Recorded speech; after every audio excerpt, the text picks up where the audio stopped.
탐사기획 일사천리 2부 이슈 공방 시작하겠습니다. LH 직원들의 땅 투기 논란이 일파만파로 퍼지고 있습니다.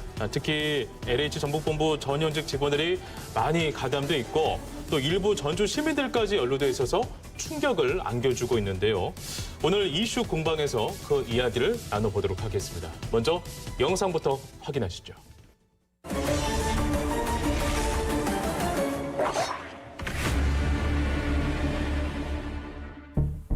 국민적 공분을 사고 있는 LH 직원들의 땅 투기.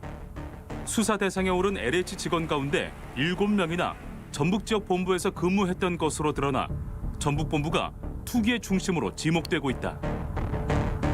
게다가 지난 3월 12일 LH 전북 본부장 출신의 고위 간부가 자택에서 투신해 충격을 안겨줬다. 그런데 이게 다가 아니었다. LH 전북 본부 직원뿐 아니라 전주 시민 일부도 신도시 땅 투기에 가담했다는 한 언론의 보도가 나간 뒤 지역 사회는 술렁였다. 40여 명의 전주 사람이 땅 투기를 한 것으로 보이는데 원정 주민이 누군지를 두고 설왕설래하고 있다. 지난 2018년 전북본부 간부 박모 씨는 광명시 노은사동의 밭을 3억여 원에 사들였습니다. 그런데 바로 옆에 있는 땅을 그것도 같은 날 사이좋게 산 사람들, 바로 전주에서 의사로 활동하는 병원장 부부입니다. 역시 노은사동에 위치한 다른 전답. 이곳도 전주에서 병원을 운영하는 또 다른 병원장이 5억여 원에 매입했습니다. 이 병원장의 아내는 더 나아가 얼마 뒤 전주에 사는 다른 2명과 지분을 쪼개 땅을 더 샀습니다. 역시 병원장 가족들로 매입가가 셋이 합쳐 23억 원이 넘습니다. 투기가 의심되는 사람들은 대부분 병원장과 그 가족들로 일부는 승강기를 타고 조금만 올라가면 만날 수 있는 이웃지간입니다. 국민들에게 허탈감과 분노를 안겨준 LH 직원들의 땅 투기 사건. 여기에는 농민이 아니어도 누구나 토지를 쉽게 취득할 수 있는 허술한 농지법의 원인이 있다는 목소리가 높다. 가장 큰 원인은 4가지로 요약을 할 수 있을 것 같아요. 첫째는 통작거리 철폐한 것. 두 번째는 그 농지 관리위원회 폐지한 것. 그다음에 세 번째는 심사 요건을 완화한 것. 네 번째가 가장 중요한데 농업진흥지역을 갖다가 대폭적으로 해지를 했어요. 농업진흥구역을 해지하다 보니까 개발 행위가 자유스러워졌거든요. 그러다 보니까 농지가 투기장이 된 가장 큰 원인. 이번 기회를 통해 농지 취득 자격 등을 강화하는 농지법 개정이 필요하다는 의견이 나오고 있다. 그래서 과거의 농지법을 이제 회귀를 해야 되는데 조금 제가 걱정스러운 것은 우리 전라북도 같은 경우는 그 피해가 또 대단할 것이다. 농촌 인구가 고령화돼 있는데 이런 상황 하에서는 과연 그게 과거로 회귀하는 것이 맞는 것인지. 또한 제2의 LH 사태를 막기 위해선 하루빨리 이해충돌 방지법을 제정해야 한다는 목소리가 높아지고 있다.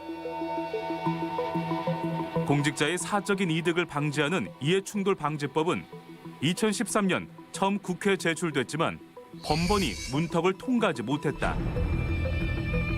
시민단체를 중심으로 입법을 촉구하고 있고 정치권에서도 제정을 위한 움직임이 빨라지고 있다. 저는 이미 늦어도 한참 늦은 법안이라고 생각하고요. LH 사태 때문에 이해충돌방지법이 이제서야 호떡집 불난 것처럼 논의되는 것도 상당히 불만이에요. 벌써 8년, 9년 전에 올라왔었던 그 법안을 아직까지도 제대로 논의 한번 못하고 있다가 이제서 논의를 시작한 것도 걱정인데 국회가 좀 책임감을 갖고 이번 기회에 국민적 공감대가 형성되었을 때 처리할 수 있도록 밤을 새더라도 논의하고 책임감을 가지고 처리를 해야 된다고 생각합니다. LH 땅 투기 사건이 일파만파로 퍼져나가면서 전북도와 각 시군은 공무원과 가족들을 대상으로 부동산 불법 투기 여부를 조사하기 시작했다. 이번 사태 파장은 어디까지 미칠 것인가? 그리고 제2의 LH 사태를 막기 위한 대책은 무엇인가? 이슈 공방에서 얘기해본다.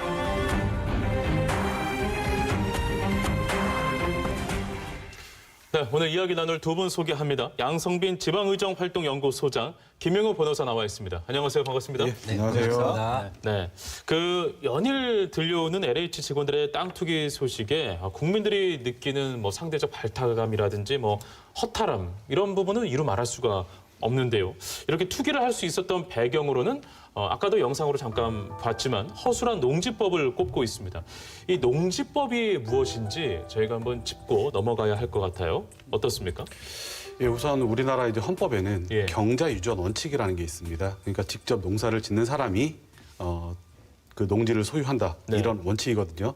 이거에 따라서 이제 농지법 이걸 규정을 하고 있는데요. 예. 농지법 6조를 보면은 농지는 자기의 농업 경영에 이용하거나 이용할 자가 아니면 소유하지 못한다라고 해서 그렇군요. 그 헌법에 나와 있는 경자 유전 원칙을 네. 갖다가 해놓고 있고요. 농사를 지을 사람만 농지를 소유할 수 있어 이거잖아요. 그게 네. 원칙입니다. 그리고 농지를 취득하기 위해서는 어떤 규모, 그다음에 어떤 방법으로 농사를 지을 것인지 농업 경영 계획서라고 해서 이걸 갖다가 지자체에 제출을 해서 그렇군요. 농지 취득 자격 증명을 갖다가 발급받아야지 예.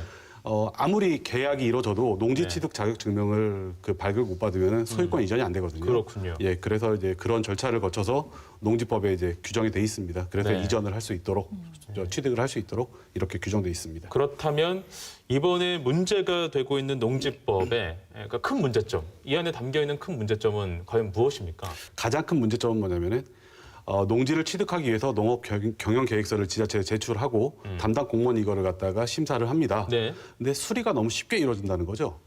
그 부분이 좀 허술하다는 예, 그게 너무 거죠. 허술하고요. 네. 그다음에 그 사후 관리라는 게 좀 제대로 안 되고 있습니다.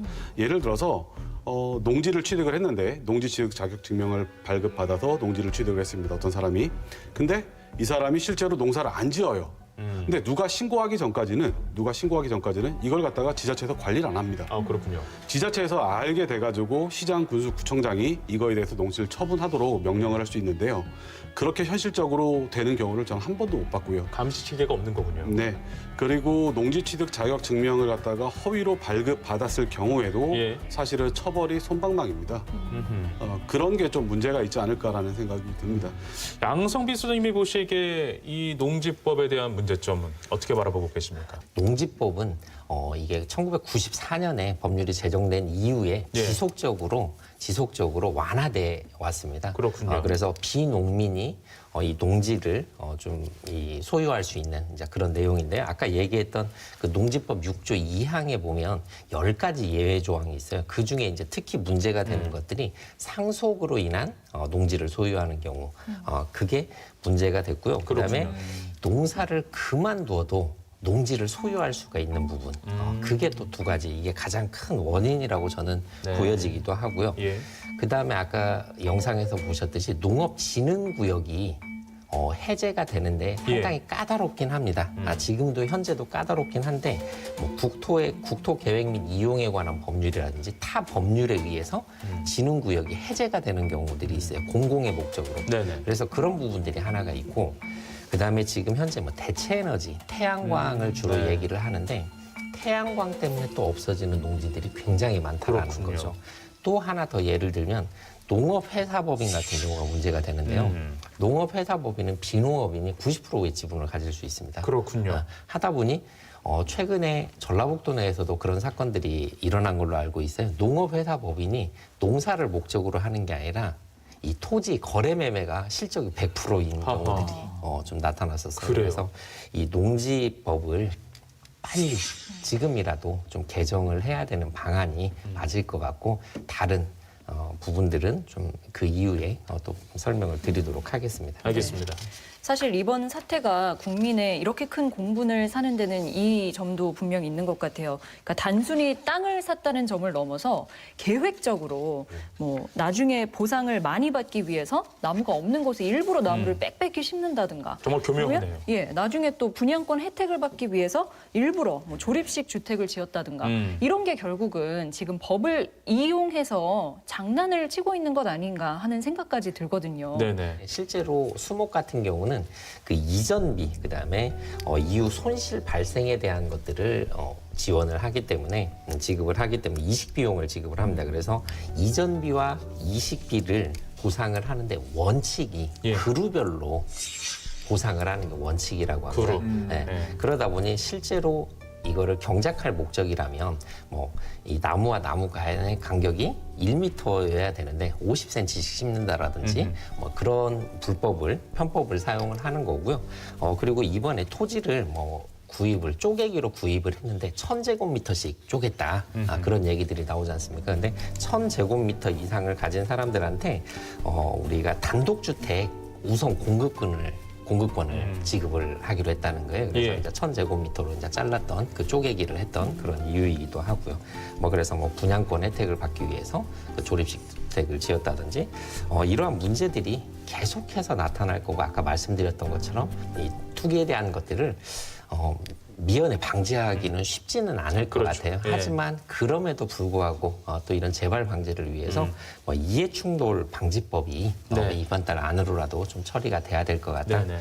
저는 그렇게 생각을 합니다. 알겠습니다. 네네. 저는 그렇습니다. 이게 왜 이런 현상이 발생을 하느냐.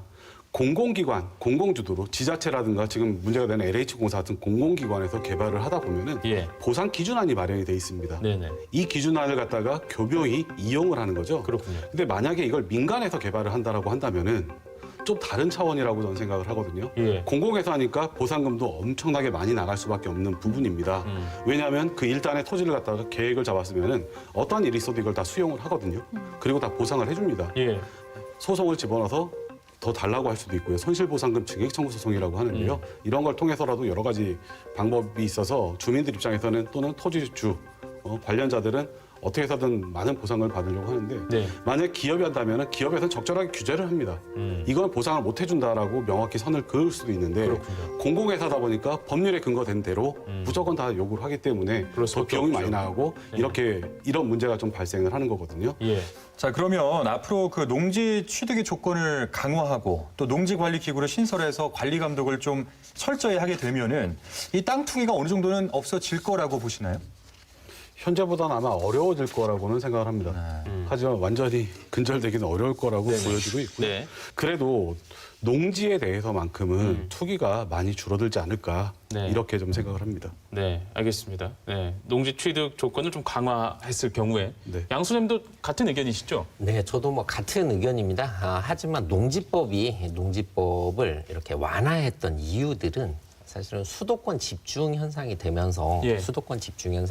인구가 계속 줄다 보니 귀농귀촌 정책을 펼치면서 농지법을 완화했던 것들도 네. 굉장히 큰 원인이었어요. 네네. 그래서 이 주말 농장을 한다라든지 그다음에 뭐 통작거리를 없앤다라든지 뭐 그런 이유들로 이렇게 해서 귀농 정책을 펼치다 보니 이렇게 네. 완화가 되었는데 또 다시 염려스러운 건 만약에 농지법을 강화했을 때 과연 네. 귀농귀촌이 예전보다 또 활성화되지 않고 네. 하면 농업은 또 지방 소멸이라는 그런 문제점들을 또 다시 더 고민을 해야 그렇군요. 된다. 예. 그런 부분들이 좀 단점으로 네. 좀 나타날 수도 있겠다라는 그런 생각이 듭니다.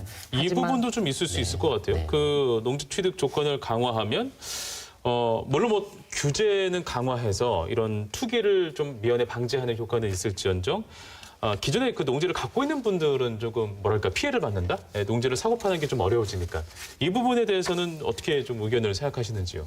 농지법을 강화하게 되면 비농업인이 네네. 농지를 살 수 없고 거래가 줄어들다 보면 또 재산권은 더 하락될 것이다. 그렇죠. 그런 염려들이 네, 있습니다. 땅값이 떨어질 거고. 그래서 네. 아직까지 뭐 크게 대안으로 이렇게 논의가 되거나 하지 않았지만 제가 이렇게 여러 가지 공부를 하면서 찾다 보니 공용 수용에 대한 가능성에 대해서 고민을 해보자. 농지법을 강화시키되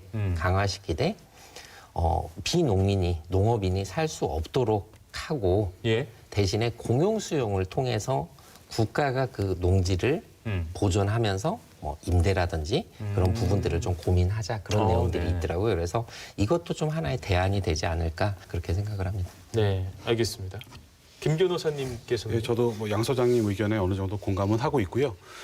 기본적으로 농지 거래가 만약에 안 된다고 하면은 농지의 가격을 갖다 제대로 책정받을 수는 없습니다. 거래가 활발해야지 어느 정도 시장 가격이 맞춰지고 그에 합당하게 농민들도 또 농지 소유자로서 재산권 행사를 할 수 있는데요. 네.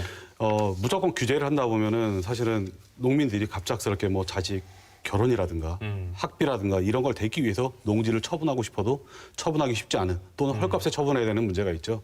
지금 현재도 사실은 그 농어촌공사에서 농지를 많이 매입을 하고 있습니다. 예.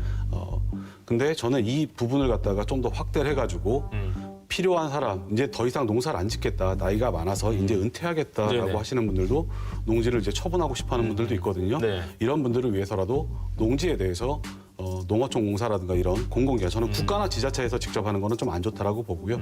별도의 법인을 설립을 하든가 기존의 농어촌공사를 이용해서 그 조합해서. 공개적으로 이제 매수해서 그다음에 이거를 갖다가 필요한 분들한테 다시 임대를 줘서 규모의 영농이라든가 영농의 예. 가학화에 좀 더 치중해야 되지 않을까 이렇게 생각을 하고 있고요. 네. 그다음에 농지연금 제도도 좀 더 활성화돼야 되지 않을까 예. 이렇게 좀 생각을 합니다. 알겠습니다. 다음 넘어가죠. 그 이번 사건과 관련해서 국회에서 아까 영상에도 잠깐 보셨지만 이해충돌 방지법을 입법화하기 위해서 속도를 내고 있습니다. 우선은 이 이해충돌 방지법이 무엇인지 우리 김 변호사님께서 일목요연하게 한번 좀 설명해 주시면 어떻겠습니까? 이해충돌 방지 말 그대로입니다. 공직자가 수행하는 직무가 공직자 본인의 이해와 관련된 경우에 이에 관여하지 못하도록 그 막는 제도를 말합니다. 그렇군요. 예. 이걸 갖다 입법화하자는 건데요. 우리가 흔히 알고 있는 김영란법이 있죠. 네. 김영란법을 갖다 입법할 때 두 가지 목적이 있었습니다. 하나가 지금 우리가 흔히 알고 있는 그 부정청탁 금지, 맞습니다. 이게 한 축이고요. 예. 다른 한 축은 이해충돌 방지 관련된 네. 제재를 갖다가 담는 그런 게 있었는데 이해충돌 방지는 빠지고 이제 부정청탁 금지만 들어갔거든요. 네. 근데 지금 이제 LH 사태 문제 터지고 뭐 이런 사회 분위기 속에서 다시 한번 얘기가 되고 있는데 이건 반드시 필요합니다. 단지 선언적으로 그칠 것이 아니라 좀 강력한 제재가 좀 필요하다고 생각을 합니다. 형사처벌을 한다든가 그거와 관련해서 부당한 이득이 생긴다면은 몰수라든가 추징을 할 수 있는 네. 이런 좀 강력한 제재가 좀 필요하다고 생각을 합니다. 네, 알겠습니다. 그래서 지금 이제 이해충돌 방지법의 핵심은 뭐냐면은 네. 공직자가 인허가, 승인, 예산, 수사재판, 채용 승진, 감사 등의 업무를 수행할 때 자신이 직무 관련자와 사적 이해관계라는 사실을 알게 되면은 네. 즉시 기관장에게 신고하도록 그렇군요. 예 그리고 안 하면은 네. 불이익을 받도록 네. 이렇게 규정하고 있는데 저는 지금 논의되는 것보다 좀 더 세게 할 필요 있다라고 생각합니다. 아주 강력하게 찬성을 하고 있는 거고요. 네. 그 예. 대상은 그럼 공직자만 해당이 되는 건가요? 공직자의 친인척도 해당이 되는 건가요? 공직자를 포함해서 사실은 친인척까지 다 포함을 시켜야 된다라고 지금 논의되고 있는 거는 논의되고. 어느 범위까지인지는 아직 정해지지 않았는데 예. 친인척까지 저는 친족까지 포함을 시켜야 된다라고 보고 있고요. 왜냐하면은 대부분의 문제가 되는 경우가 공직자가 자신이 명의로 뭐 땅을 사거나 어떤 사업을 하거나 하기보다는 차명으로 많이 하거든요. 그렇군요. 부동산도 사실은 차명으로 거래를 많이 하고 있고요. 예. 예, 그래서 저는 최대한 좀 확대해야 되지 않을까 이렇게 생각합니다. 네, 대상과 범위를 잠깐 언급해 주셨으니까 그 이야기도 한번 좀 짚고 넘어가죠. 이번에 이해충돌 방지법 적용 범위와 대상을 두고 의견들이 좀 분분합니다. 교사 그리고 언론인까지 그 확대를 해야 된다라고 이렇게 범위를 확대해야 된다라고 말씀하시는데요. 이 부분에 대해서는 좀 어떻게 생각하십니까? 교사와 언론인도 이 중에 사적 이해관계인의 폭넓은 범주 안에 분명히 포함돼야 된다라고 저는 그렇게 생각을 합니다. 네. 그래서 이 이해충돌 방지법이 어떤 해당이 되지 않는 부분도 있지만 공직자 윤리적인 측면에서 바라보면 반드시 포함이 돼야 된다라고 생각을 예. 하고 언론인 같은 경우도 굉장히 많은 공직자들과 연관이 되는 그런 그렇죠. 업무들을 많이 하거든요. 예. 네, 그래서 포함이 돼야 된다라고 생각을 네. 하고 포함됐을 때 진정한 이해 충돌이 방지가 되지 않을까 그렇게 생각을 합니다. 어느 측면에서 보면 이미 포함이 돼 있는 걸 수도 있겠네요. 네네 그렇습니다. 김 변호사님께서는요, 이 범위를 두고 어떻게 생각하십니까? 저도 일단은 국민의 세금으로 녹을 받고 있는 사람들은 다 포함이 되어야 된다고 생각을 합니다. 그래서 예. 교사 같은 경우는 국립이든 사립이든 그 불문하지 않고 예. 다 포함돼야 된다라고 좀 생각을 하는데 언론인은 조금 뭐 신중할 필요 있다 이렇게 생각을 합니다. 예를 들어서 그 언론인이라면은 특히 공공기관을 출입하는 언론인이라면은 많은 정보를 갖다가 취득할 수 있겠죠. 네네. 물론 이걸 악용할 수도 있습니다. 취재 과정이라든가 뭐든가. 근데 이거 제일 중요한 건 뭐냐면은 공무원들이 또는 공공기관에 근무하는 분들이 정보를 흘리지 말아야 된다는 거죠. 그래서 저는 언론인에 대해서는 뭐 관영 매체라든가 이런 부분은 좀 빼고 네네. 일반 사기업의 언론인들은 조금 신중해야 된다 이렇게 네. 좀 생각합니다. 알겠습니다. 자, 오늘 이슈 공방 제2의 LH 막기 위한 대책에 대해서 이야기를 나누고 있습니다. 오늘 마지막으로 한 말씀씩 듣고 마무리하도록 하겠습니다. 양성비 수장님 말씀해 주실까요? 이번 관련해가지고 농지법과 이해충돌 방지법이 네. 빨리 재개정돼야 되겠다 그런 생각이 좀 들었고요. 또 기관에 좀 대형 사고가 났을 때 성과급을 전액 삭감을 한다든지 좀 강력한 처벌 규정도 반드시 필요하다. 저는 그렇게 생각을 합니다. 그래서 좀 우리 정부와 여당이 여기에 좀 빨리 대응해서 좀 재발 방지를 위한 좀 재발 방지 마련책을 좀 가져줬으면 좋겠다 그렇게 생각을 합니다. 네. 지금 문제가 되고 있는 LH 투기 문제, 이 문제만큼은 철저히 진상 규명을 해서 다음부터 이런 일이 일어나지 않도록 좀 해야 되지 않을까. 그리고 그에 따르는 법과 제도를 갖다 좀 정비할 필요 있다. 이렇게 네. 생각을 합니다. 알겠습니다. 네, 뭐 사실 부당 이득을 취하기 위해서 뭐 치밀하게 계획한 사람도 분명히 있을 거지만 그 중에는 이게 뭐 그렇게 큰 일이겠어, 뭐 걸리겠어 아니란 생각으로 또 뭐 분위기에 휩쓸려서 저 사람도 하니까 나도 해도 괜찮겠지 이런 아니란 사고를 갖고 행동한 사람도 있을 거란 말이죠. 그래서 이번 기회에 이걸 계기로 삼아서 그런 불법 투기가 얼마나 불공정하고 또 부당한 건지 모두가 아는 계기가 됐으면 좋겠습니다. 네. 네.